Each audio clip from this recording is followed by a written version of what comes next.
Akademisi Unut sekaligus tim 11 KSPN Putu Ano menilai, kawasan Pura Besaki sudah selayaknya dilindungi dari segala aktivitas wisata.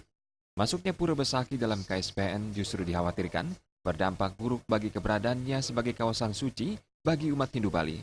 Betapa tidak, dari penelitian yang dilakukan tim 11 sebelumnya, menyebutkan sekitaran kawasan Pura Besaki merupakan lahan milik pribadi. Jika dilakukan pengembangan wisata, dikhawatirkan warga lokal akan gencar menjual lahan yang dimilikinya.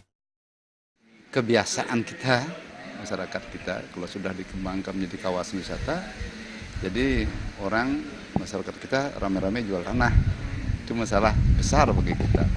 Dan sekitar kawasan Besaki, apa yang kami cermati dan kami cek langsung, tidak ada lampu pura, semua milik pribadi. Ini sangat rentan sekali untuk dibeli oleh investor luar. Sulit kita mengamankan nanti.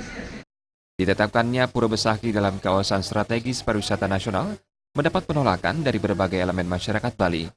Tim pengkaji KSPN yang tergabung dalam tim 11 pun telah berkomitmen melakukan penolakan hingga Pura Besaki benar-benar dihapus dalam KSPN.